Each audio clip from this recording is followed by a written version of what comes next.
Salut à tous, c'est Laurine et Mickaël et aujourd'hui, on a une vidéo spéciale pour vous. Surtout si la Thaïlande fait partie de la liste de votre prochaine destination. On vous partage tout ça dans cette vidéo, donc préparez-vous, on vous dit tout. Le premier élément à savoir, ce sont le respect des coutumes locales. C'est très important pour nous qui voyageons énormément, mais de manière globale, on vous invite à le faire également.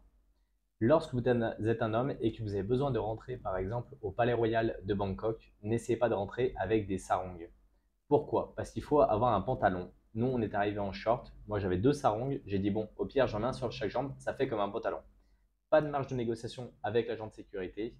Il fallait aller acheter un pantalon éléphant dans la boutique juste en face.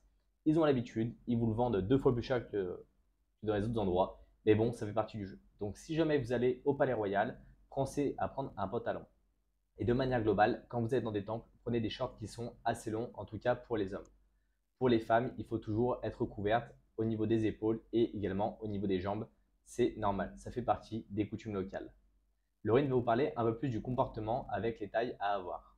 Alors, quand vous rentrez dans un temple, sachez que déjà, il faut enlever vos chaussures pour entrer dans un temple, mais également faire attention, lorsque vous êtes assis, de bien positionner vos pieds, pas en face du Bouddha, mais sur un côté. Sinon, c'est irrespectueux en fait envers le temple, envers le lieu sacré. Donc faites vraiment attention à ça. Et pour les rencontres avec les moines, il y a quelques règles à suivre. Premièrement, ne touchez pas les moines. Et les femmes, ne vous rapprochez pas des moines. Pourquoi? Parce que il y a certaines croyances concernant la superstition et la pureté en fait des moines, en fait, façon de voir les choses. Ce sont des personnes qui prient tous les jours et qui sont très respectées en Thaïlande, parce qu'en fait, elles prient pour l'ensemble du royaume de Thaïlande. Donc, ça serait très irrespectueux en fait de se rapprocher. Ensuite, pour ce qui est d'enlever les chaussures, sachez qu'il n'y a pas uniquement les temples. Quand vous êtes invité quelque part à entrer dans une maison, il faut savoir que ici, vous enlevez vos chaussures aussi avant d'entrer. D'ailleurs, on a dû le faire plusieurs fois quand on a visité les appartements ici à Chiang Mai. C'est vrai. Sachez que avant d'entrer dans les lieux sacrés, donc il faut bien enlever les chaussures, mais également se couvrir les épaules et se couvrir aussi les genoux, comme le disait Mickaël plus tôt. C'est important de couvrir les genoux à tel point que voilà, pour le Palais Royal, il a fallu qu'on ait vraiment un pantalon. Donc, le Palais Royal, c'est le summum en fait. Donc, il faut vraiment faire très attention à votre tenue avant d'entrer dans un temple. Et quelques tips, parce que ça m'est déjà arrivé, ne rentrez pas avec des chaussettes blanches ou des chaussettes qui sont trouées. Pourquoi? Tout simplement parce que quand on a nos chaussures, on se retrouve à avoir les pieds qui sont visibles partout. Donc si c'est troué, c'est quand même pas très classe. Et si elles sont blanches, à force de marcher dans le temple et en extérieur potentiellement avec, eh ben, vous allez tout simplement les pourrir, les abîmer et autres. Donc prenez plutôt des chaussettes qui sont noires ou grises. De manière beaucoup plus globale, il ne faut jamais s'énerver en Thaïlande, c'est déjà très mal vu, ça ne se fait pas, ce n'est pas du tout dans la culture. Essayez toujours de comprendre la personne en face, essayez toujours de prendre le temps. Et si jamais vous ne trouvez pas de solution avec cette personne-là, il vaut mieux partir que de s'énerver en face d'elle. C'est pas du tout dans la mentalité et vraiment vous pourriez avoir des problématiques à cause de ça. Vous pouvez vous faire arrêter par la police sans problème. Ouais. Mm. Pour toutes les personnes qui sont fumeuses, il faut uniquement fumer dans des lieux qui sont appropriés et autorisés. Ne fumez jamais au milieu des gens ou à côté d'autres personnes, même si vous êtes en extérieur, ça ne se fait pas. Ce n'est pas du tout dans les mentalités asiatiques. C'est très mal vu. Et effectivement, vous pourriez également prendre une amende de la police. Ce qui est assez drôle, on va dire, en Thaïlande, c'est qu'il est autorisé de fumer du CBD. Et vous avez des boutiques spécialisées dans ce type de produit-là. Vous pouvez fumer dans les boutiques ou en général aux alentours. Il y a des zones où c'est interdit de fumer ce type de produit. Et à côté de ça, la cigarette électronique est totalement illégale. Le fait d'en posséder, le fait d'en fumer. Donc, s'il vous plaît, si jamais vous êtes fumeur de cigarette électronique, ne la prenez pas du tout en Thaïlande parce qu'il y en a vraiment qui ont des grosses problématiques. Ils ne voulaient pas comprendre, mais c'est comme ça. C'est une règle et elle a beau être pas forcément logique, ça marche de cette manière-là. Pour le fonctionnement plus quotidien en Thaïlande, on a l'argent qui est un élément assez important dans la vie, qui est le baht thaï pour la Thaïlande, donc ce qu'on va appeler le THB. Et l'idée étant toujours d'avoir du cash sur nous pour pouvoir payer l'ensemble des transactions. Eux, ils ont une application qui sont des applications bancaires avec un QR code qui permet de payer des sommes exactes. Mais nous, en général, on va se retrouver avec du liquide. Et aujourd'hui, 1 euro vaut environ 38 bahts. Il existe beaucoup de distributeurs de billets un peu partout dans les centres commerciaux, dans les 7-Eleven.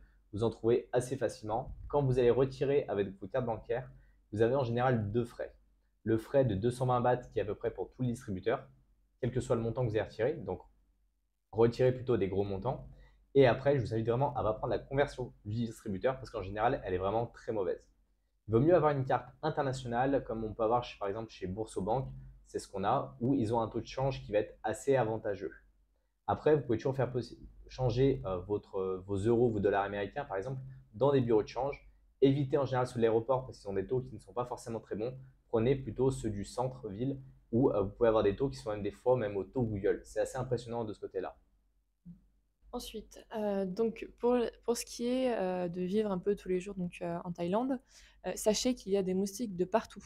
On vous recommande, vraiment de prendre un répulsif. Par exemple, avec la norme DEET, 50. Sachez que voilà, l'insecte écran, zone infestée, respecte cette norme-là, donc c'est celui-là qu'on emmène régulièrement. Mais sachez qu'il y en a aussi en Thaïlande. Généralement, c'est des, petits flacons verts et c'est avec la norme DEET 80. Donc voilà, c'est bien plus qu'en France, mais sachez que vous pouvez aussi en trouver en Thaïlande. Je rajouterais également de faire une visite dans un centre de vaccination international avant de venir en Thaïlande, surtout si vous voulez, visiter les zones, qui sont, rurales, qui sont un peu à l'extérieur des villes, de Thaïlande. Parce que suivant les saisons, vous pouvez, choper, céphalite japonaise qui actuellement, n'a pas de je crois qu'il n'a pas de remède, je crois que c'est il Exactement, me tout à semble fait. bien. L'hépatite A aussi, il faut faire Il y a attention. différents vaccins Il qui y a peuvent différents être vaccins, voilà. Prenez le temps de faire un tour au centre de vaccination. Nous, on a fait, la totalité pratiquement des vaccins parce qu'on a fait un tour du monde et on est allé un petit peu de partout.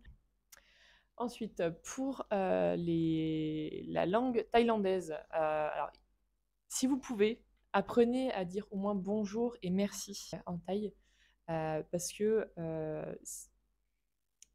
en règle générale, c'est toujours appréciable de dire bonjour et merci dans la langue du pays où on est accueilli. Donc, il y a donc Sawadee Ka pour les femmes, pour dire bonjour, et Sawadee Krab pour dire bonjour, mais enfin, pour les hommes. Ka pour la femme, Krab pour les hommes. Il y a aussi merci, donc c'est comme kum ka. C'est un peu difficile à prononcer, mais voilà, on s'y fait petit à petit. Donc comme kum ka pour la femme et comme kum krab pour l'homme. Au niveau du climat, température assez constante en Thaïlande, il fait assez chaud. Par exemple, là, en mars, à Chiang Mai, on est aux alentours des 35-37 degrés. Donc, ça peut en refroidir plusieurs de venir ici parce que ça fait très chaud pour certaines personnes. Donc, globalement, il vaut mieux être bien équipé, que ce soit de la crème solaire pour se protéger du soleil, une casquette pour éviter tout ce qui est insolation, des t-shirts à manches pour pouvoir vous protéger et potentiellement des fois des pantalons au lieu d'avoir un short, des pantalons un petit peu légers et privilégier l'eau minérale pour bien rester hydraté. Pas de l'eau remplie n'importe comment, mais vraiment de l'eau minérale, comme on pourrait avoir avec la Montfleury ou encore la Mychos, pour que vous ayez tous les minéraux dont vous avez besoin pour éviter d'avoir des carences potentiellement sur le long terme. Si vous restez quelques jours, vous pouvez acheter bien sûr n'importe quelle eau, c'est pas bien gênant. Par contre, si vous restez sur le long terme, il faut absolument prendre des eaux qui sont très minéralisées. Et vous avez des saisons quand même en Thaïlande, vous avez des saisons sèches et une saison des pluies. En été, on va plutôt avoir ce qu'on appelle la mousson avec beaucoup plus de pluies qui vont être régulières.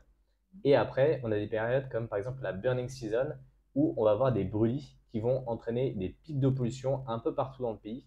Donc en fonction des périodes auxquelles vous voulez venir, il faut faire attention à ça parce que ça peut vraiment avoir un impact qui est assez fort sur votre santé. J'espère en tout cas que l'ensemble des conseils qu'on a pu vous apporter vous seront utiles pour votre voyage. Si vous avez d'autres conseils que vous pouvez donner, n'hésitez pas à les mettre en commentaire. Ou si vous avez des questions complémentaires auxquelles on pourrait répondre, n'hésitez pas également à mettre en commentaire. Pensez à mettre un like, pensez à vous abonner et on se retrouve dans une prochaine vidéo. Salut à tous! Salut à tous.